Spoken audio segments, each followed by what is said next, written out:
having a life scholarship and being able to afford to go to college made me feel inspired to go. When I got a life scholarship, it was such a relief. I knew that I wanted to have an impact. Having a life scholarship through the SC Education Lottery was huge. It gave me the opportunity to make that impact right here at home. The South Carolina Education Lottery. A better you, a better us, a better South Carolina. Visit sceducationlottery.com/betteryou. Ready to make a real impact every day? Join the Active Day Home Care team and help clients maintain their independence in the comfort of their own homes. Make a difference in someone's life as you provide essential daily assistance and protect their health and happiness. Earn up to $20 an hour and enjoy additional perks like optional daily pay, 401k, paid time off, ongoing educational training, and more. Join a team that values care, compassion, and your professional growth. Visit activeday.com to apply. Hello, it is Ryan, and we could all use an extra bright spot in our day, couldn't we? Just to make up for things like sitting in traffic, doing the dishes, counting your steps, all the mundane stuff. That is why I'm such a big fan of Chumba Casino. Chumba Casino has all your favorite social casino-style games that you can play for free anytime, anywhere with daily bonuses. So sign up now at ChumbaCasino.com. That's ChumbaCasino.com. No purchase necessary. VGW Group. Void where prohibited by law. 21 plus. Terms and conditions apply. Welcome to another deep dive. Today, we're really getting into a huge moment from the recent 2025 NBA Finals, that incredible series between the Oklahoma City Thunder and the Indiana Pacers. OKC, as you know, they grabbed the title in that crazy Game 7 on June 24th. But, hanging over the Pacers the whole time was this storyline about their star point guard, Tyrese Haliburton, and his health. Or really, his lack of full health. You probably saw the headlines, maybe caught him limping, heard the chatter.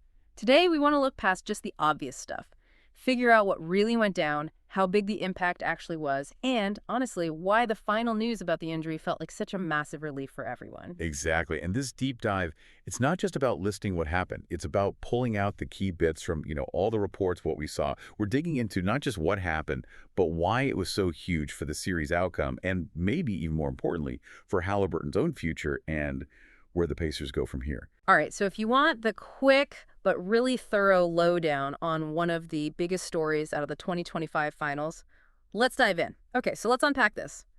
This injury trouble, it wasn't just something that popped up in the finals out of nowhere, was it? No, you're absolutely right. It wasn't sudden.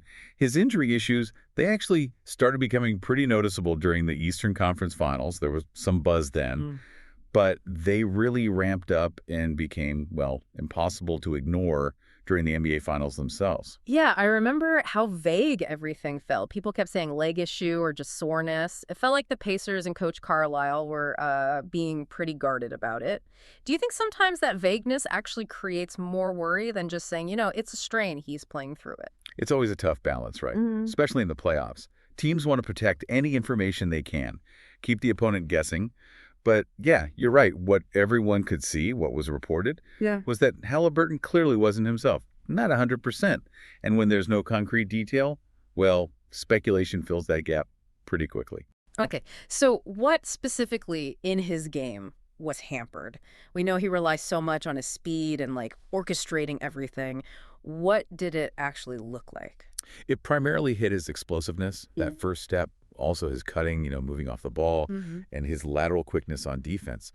For a guy like him, whose whole game flows from that ability to just go, to blow past a defender and make things happen, it wasn't just a small thing. It really changed how they had to play. Right. That signature burst he has, creating space, finding those passing angles, it looked way tougher for him, especially, it was really critical. Games 5, 6, and 7. Okay, let's talk Game 5. Because if there was one moment where it felt like, wow, this is serious, that was it, right? What went down? No, absolutely. Game 5, June 16th. He seemed to re-aggravate whatever was bothering him right there in the first quarter. You could see it. He was visibly limping sometimes, wasn't moving smoothly at all, and his offense just disappeared. Crucial game, and he ends up with a season low, actually a career playoff low, just 4 points. Shot 0 for 6 from the field. It was really stark.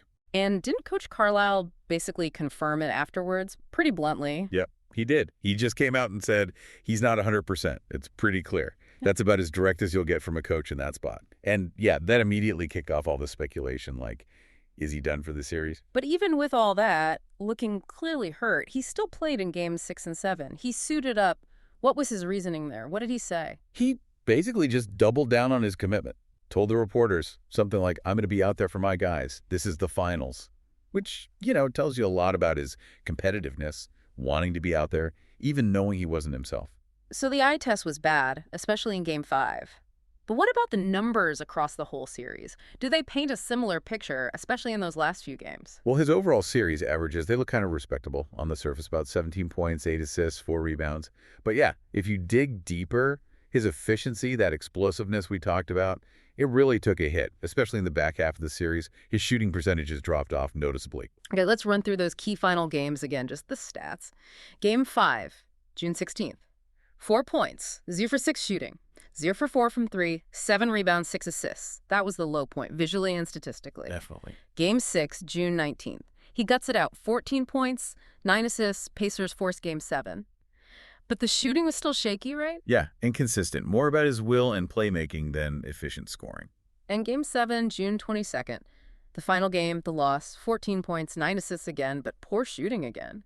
The injury plus that tough Thunder defense, it was clear it was still affecting it. Right. The lingering effects were obvious. How big a drop-off was that compared to, peak Haliburton, the guy we saw earlier in the year, earlier in the playoffs? It was a huge contrast. I mean, regular Haliburton is super efficient, right? Yeah. Elite playmaker, makes the game look easy for himself and everyone else.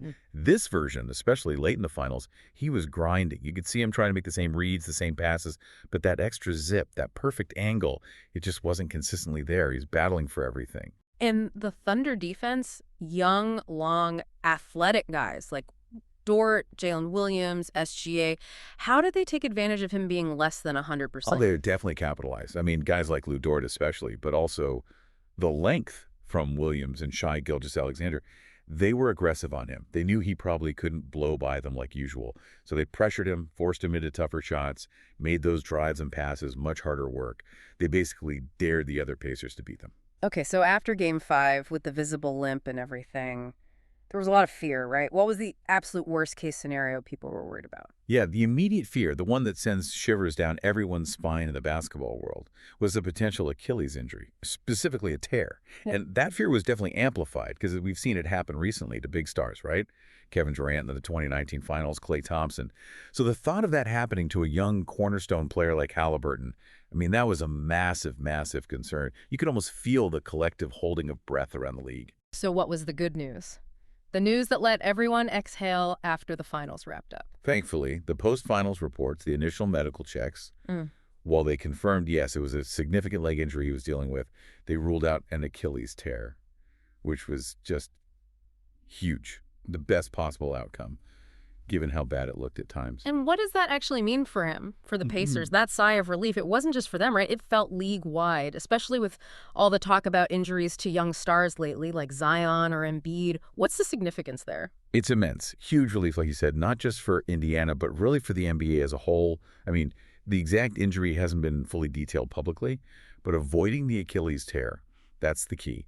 It means his recovery timeline should be much, much shorter. We're talking months, not potentially over a year. And crucially, his long-term career outlet remains bright, intact. For a league that really banks on its young stars driving excitement and, the future talent pool, seeing a guy like Haliburton avoid something potentially career-altering, that's a massive win for everybody. It shows you can push through sometimes and still come out okay on the other side. Okay, so it's undeniable his injury was a huge factor in the Pacers losing. But how did him being limited specifically affect their style, their system? Well, he's the engine, right? The primary playmaker. So him being diminished, it really changed who they were offensively. The Pacers love to play fast, push the ball, lots of movement, usually orchestrated by him getting them into early offense, catching defenses off balance. His injury just slowed them down. They had to play more in the half court, and that allowed OKC's defense, which is already really good, to get set and kind of dictate the terms more often. It took away their preferred flow. So it wasn't just his points missing, it was the whole rhythm being off. Exactly. And yeah, his scoring was down, which put way more pressure on Pascal Siakam, Benedict Mathurin, TJ McConnell. They all stepped up at times, had good moments. But they couldn't consistently create those easy looks that Haliburton usually generates night after night. It's just a different burden. And defensively? Well, even fully healthy, defense isn't maybe his strongest suit. But with limited mobility, he definitely became more of a target. Guys like SGA, Jalen Williams. They absolutely went at him, tried to force switches, put even more stress on Indiana's team defense. What about the mental side? I mean, the Pacers fought like crazy, but seeing your leader, your floor general, visibly hurting out there, that has to have some kind of subtle impact, right? You have to think so. I mean, these guys are pros. They try to block it out. But seeing your main guy clearly playing through pain, knowing he's not at his best, it's tough. They showed incredible heart, no doubt. But it's just an underlying factor, maybe adds a bit of weight. And you got to credit Coach Carlisle, too, trying to balance it all. Yeah, that seemed like a tough spot for Carlisle. For sure. Playing him, but managing the minutes, managing expectations, all under the finals microscope. Yeah. It looked like they ultimately prioritized his long-term health, which you have to respect. But yeah, a very difficult line to walk in the moment. When you think about other guys who've played through major injuries in the finals, KD, LeBron comes to mind. What can we learn from those situations that maybe applies here or highlights the pressure Tyrese was under? That's a really good point because, it's happened before, but each situation is unique. You mentioned Kevin Durant in 2019. He tears his Achilles in Game 5 trying to come back from a calf strain. That just shows the immense pressure players feel to get back out there and the potentially devastating risk.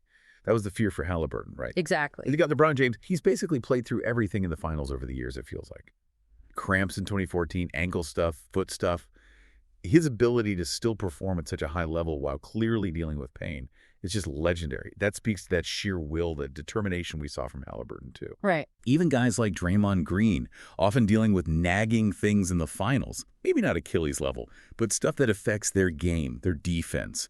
It all just highlights the incredible physical toll of getting that deep into the season, into the finals, and the kind of courage it takes for these players to push their bodies right to the edge, sometimes beyond. It's a reminder these aren't just video game characters. They're pushing human limits, often at a real cost. So, okay, the finals are over. The massive relief of no Achilles tear.